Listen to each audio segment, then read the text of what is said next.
Who's going to be the quarterback for the Tar Heels in that game? Well, we're going to have to wait longer than we thought we were going to have to wait. Have to wait a little while. Over the weekend, it was revealed that the University of North Carolina Tar Heels, it's Mack Brown, the head coach. Mack Brown won't be naming a starting quarterback. Matter of fact, he won't put a depth chart out at all. It's gamesmanship. It's gamesmanship. But I will say this. You can get too far into the gamesmanship. You can get so far into the mind games that sometimes you forget the main thing, right? A lot of coaches say, keep the main thing the main thing. What's important now? Focus on you. Control what you can control. Sometimes someone needs to put it in the coach's mind too. Here's what happened. We'll even use exactly what he told us, right? We don't have to go to any hearsay at all. We were at ACC kickoff. We spoke to Mack Brown. He looked at me in the face, and he said, I'd like to name the starting quarterback no later than 7 to 10 days before the first game. Right? A week to 10 days before the first game, he wanted everybody to know who the starting quarterback was going to be.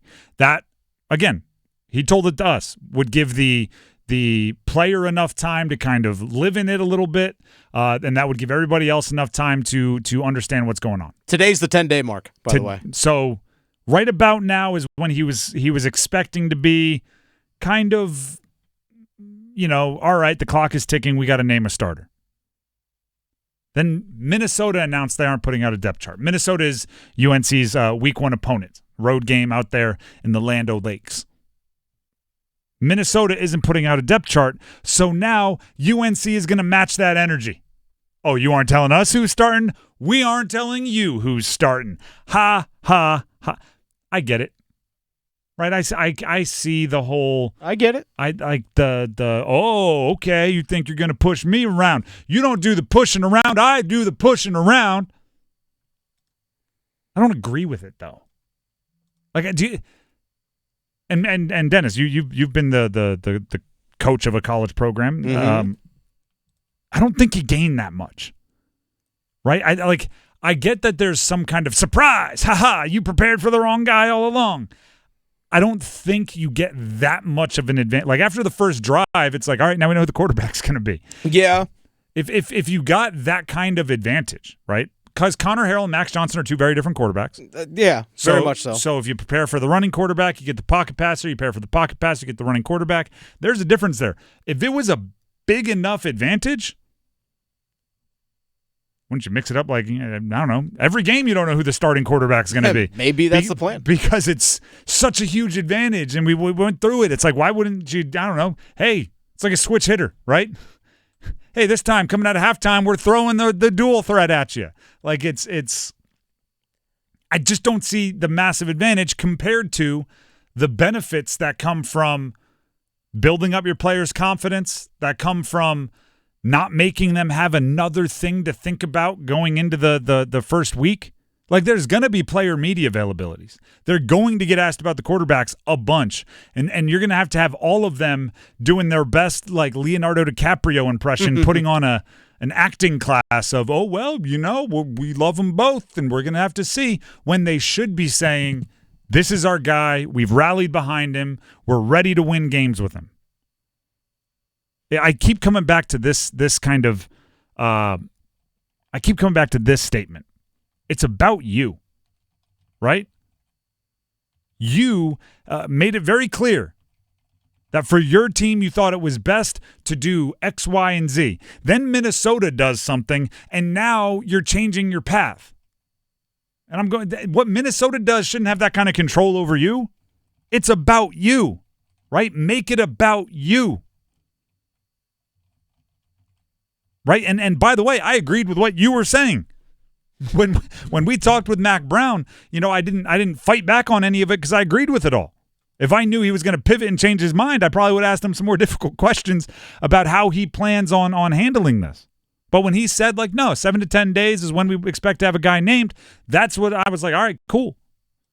Right? That makes sense. Let Connor Harrell or Max Johnson or whoever it is build up their confidence a little bit, right? Tell their friends. Because here's the thing. Even if we don't know, right? They keep it a state secret. And some coaches do go above and beyond this kind of stuff. My favorite example was Lincoln Riley at Oklahoma. I don't know if everybody's heard this one. There was the year where Rattler was the returning starter and Caleb Williams was the true freshman that everybody thought might take a job. And where they practiced at Oklahoma, in the distance, there was freshman dorms. Mm-hmm. And somehow someone from the student newspaper caught wind that Caleb Williams took one drive of 7-on-7 with the starters. Oh, yeah? Lincoln Riley had all of the windows in the freshman dorm in the distance frosted. So freshmen couldn't look out their window and make anything but shapes because he wanted to protect who was going to get the reps at quarterbacks in practice. Coaches are finicky like that.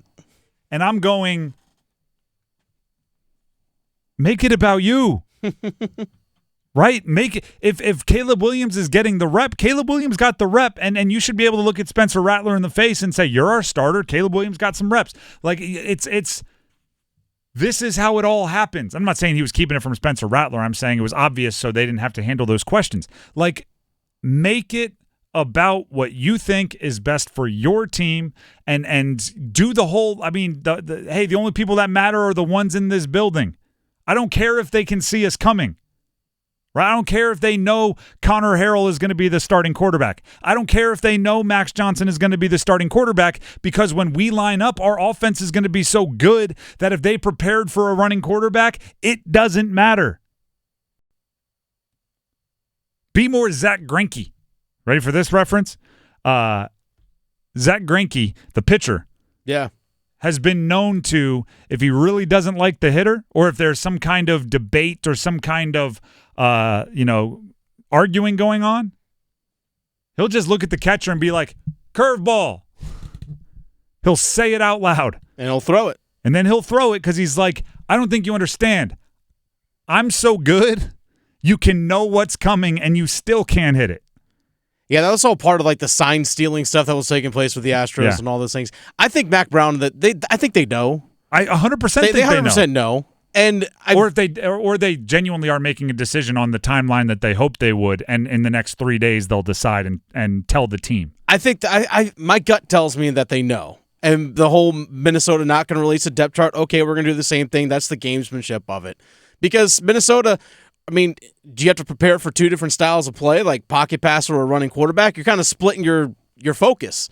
So, which is okay. I get it. I get it. Totally get it. But I think you are too deep in the weeds, right? Or else, why wouldn't every team do it? They're, by the way, Ohio State named their starter. It's going to be Will Howard, the transfer. Just over the weekend, Nevada named their starter. Boise State named their starter. There's all of these teams that are naming their starter. If there truly was some kind of massive advantage there, I think we would hear everybody is. We won't if you have a tune-up game, they're both going to play because we want to save the advantage for our first conference game. If there truly was an advantage, they're other teams would want that advantage. And if you're just doing it to be petty with Minnesota, you're not giving us yours, we're not giving you ours. Stop letting Minnesota live in your brain. By the way, I think it's dumb for Minnesota too. But I don't care about Minnesota. I like them being dumb. I want the team from around here to win. PJ Fleck, if you're Mack Brown, you really want to be PJ Fleck. PJ Fleck, he's a little over the top sometimes, don't you think? The Minnesota head coach? Yeah. He's a little out there. I enjoy him, though. He's a change-up. I don't think I would like him to be the head coach of my favorite team. He's entertaining to watch from afar. I don't think Mack Brown needs to go that route. So anyway, I guess we won't know till they jog out week one. It'll be, and the starters for the UNC Tar Heels. We have Omarion Hampton, and next to him in the backfield, Max Johnson or Connor Harrell.